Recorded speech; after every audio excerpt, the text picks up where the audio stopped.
welcome to Enchantment of Eternity's review of The Expanse Season 1, Episodes 9 and 10. This video is a part of a series of videos where I review episodes of The Expanse.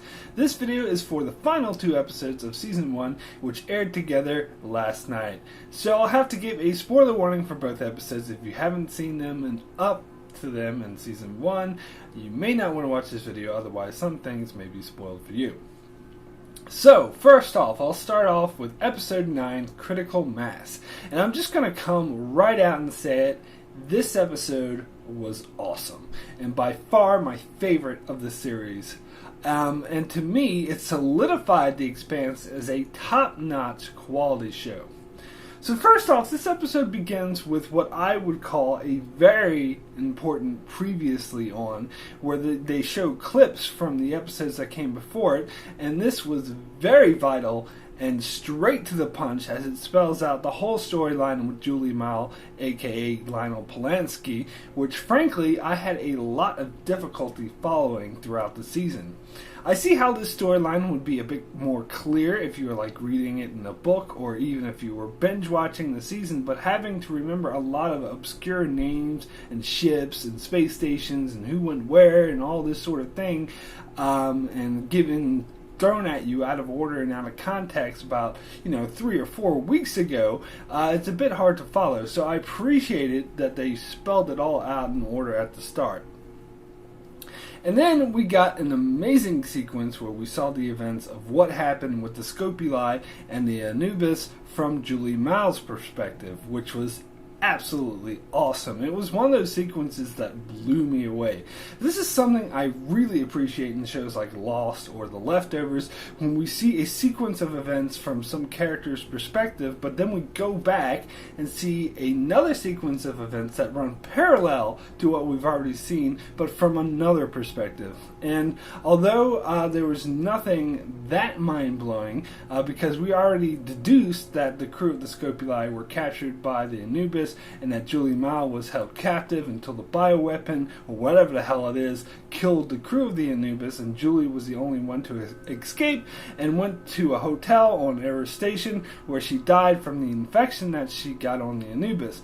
But I thought it was still absolutely awesome to see what happened from her perspective. However, I did find it interesting that she kept trying to communicate with Giles, and it seemed to her like he had forsaken her, which makes me wonder, did he really forsaken her, or did he never actually get her messages? Which is a very interesting question. However, overall, I find this amazing storytelling. I also like how Julie Mao's storyline only took up the first part of the episode, and we moved on to dealing with the goings-ons in the present-day storyline, and that was a good call as well. As had we spent an entire episode with her, I feel that would have been too much, but instead they moved on to Miller and the Canterbury survivors dealing with a lockdown on Eros Station. So it was also great that we saw from the villain's perspective, or the perspective of those behind these mysterious attacks, and how they basically want to run an experiment with that weird bioweapon thingy, or whatever it is, on Eros Station. So they basically plan to kill everyone on Eros Station in order to study this thing. What it is and why they are doing it is still a big mystery, but we do know that Julie Mao's father is the head scientist in charge of this project, and it is something that was first conceived of at Phoebe Station.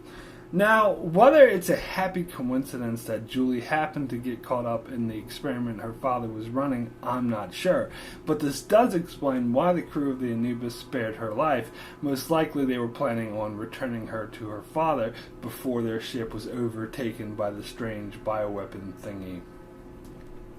So, he gives the go-ahead for the experiment to begin, and a ship explodes in the dock, causing a lockdown, but Holden and the others deduce that the whole thing was planned and that they need to get off the station right away. And the fact that they are rounding up all the residents of Eros Station into shelters actually is not a good thing. So, back on Earth, Avasarala investigates the death of her friend, who I believe used to be an ambassador to Mars, if I remember correctly, and it appears as though she suspects foul play. She discovers data chips hidden in pencils that give details for experimental stealth technology in engines, and I believe in something of that sort. And then we cut to Tycho Station and see Fred Johnson make his transmission that he was planning on giving throughout these couple episodes, where he sends out the proof that it was the stealth ships that attacked the Dollinger, and that these stealth ships were built by Earth. And this seemed to go hand in hand with what Avasarala discovered, yet she was shocked by this revelations, which means she wasn't aware of it, and considering her high position of authority, this would imply a conspiracy. Meanwhile, back on Arrow's station, Holden and Miller get separated from the others, and they each try to make it back to the ship. However, when they try to save people from these radiation shelters, they find the shelters are actually where they are dosing these people with radiation. Holden and Miller get a lethal dose. And we end there on what I think is a very powerful cliffhanger. So my rating for Critical Mass is a 10, the best.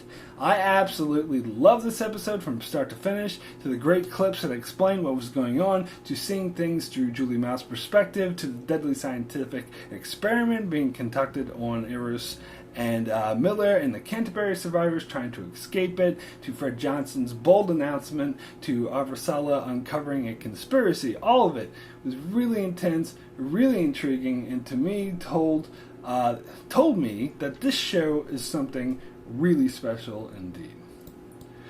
So next, let's get into episode 10, Leviathan Wakes.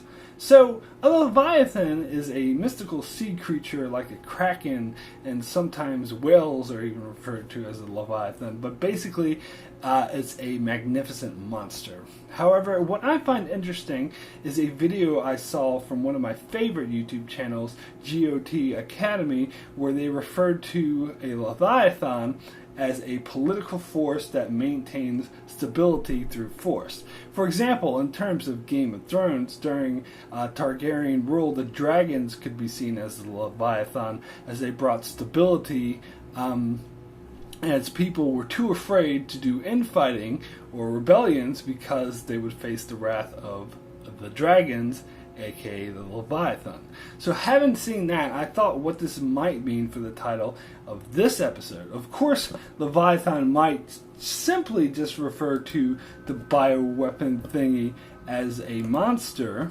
However, it could also mean that the Leviathan in the political sense, since it seems whoever is conducting this experiment is also trying to control the political situation, as they purposely were trying to instigate a war between Mars, Earth, and the OPA by framing Mars for the attack on the Canterbury and the OPA for the destruction of the Dollinger. And once Fred Johnson exposed that these ships were built by Earth, they were able to put the blame on Fred Johnson and make it appear like they were OPA ships right away.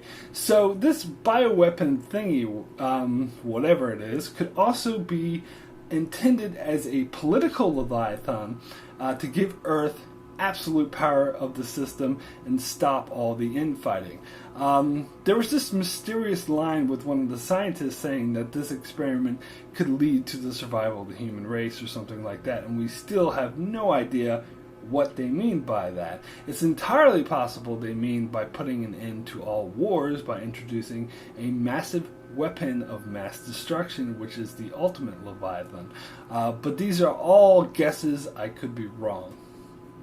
At any rate, this episode mostly followed Miller and Holden trying to make it off the station as they were slowly dying from radiation, while Naomi, Amos, and Alex teamed up with Miller's cop friend Simatimba to try to make it out via some of the tunnels.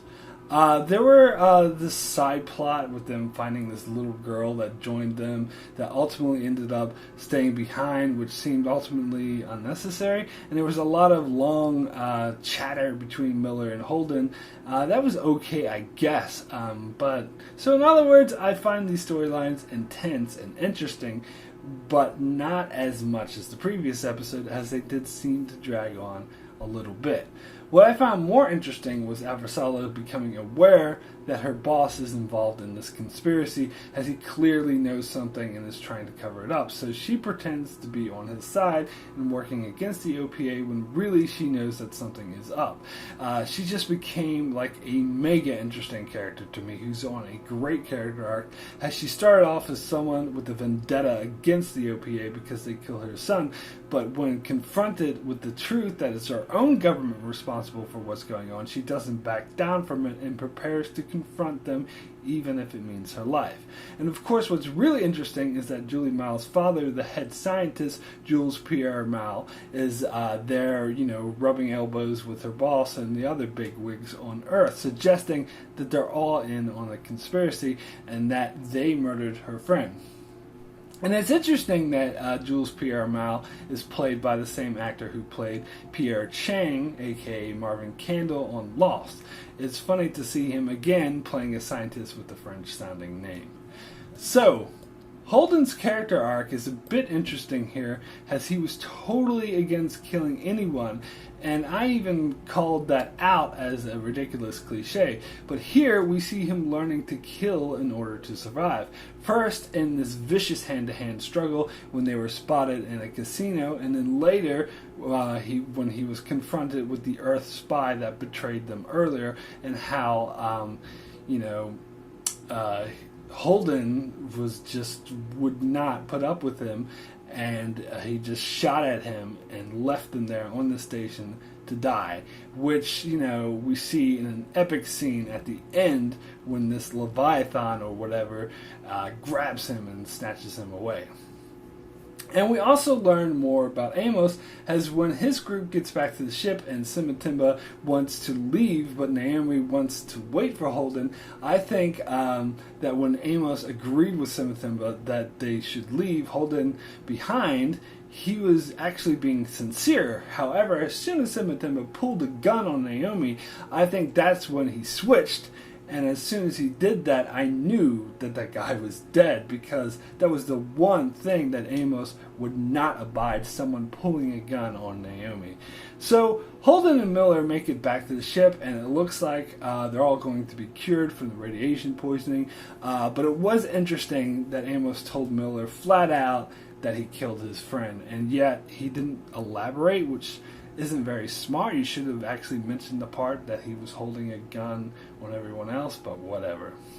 I think this Amos is a very interesting character, and I foresee him stirring a bit of trouble in the future. I can't wait to see where they take it. So my rating for Leviathan Wakes is a 9 excellent. This episode wasn't quite as exciting as the previous one, as it does drag on a bit in places, but it explores some really interesting character developments with Holden and Avasarala, and was quite tense and exciting throughout. Definitely had me in suspense for most of the episode, with a lot of awesome payoffs.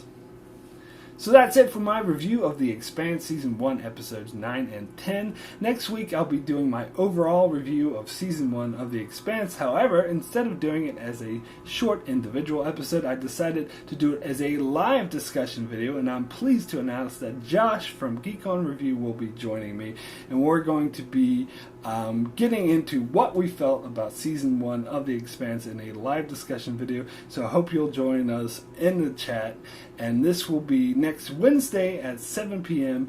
Eastern Standard Time in the U.S. time zone. Also, if you haven't, be sure to check out Geek On Review, as it's an awesome channel that I'd highly recommend, as they've done weekly episodes of The Expanse and many other shows, so you should definitely check them out already. If you haven't, I'll put a link to them in the description below. So be sure to join us next week for our Season 1 discussion, and make sure you subscribe so you can keep up with all that. And thanks a lot for watching.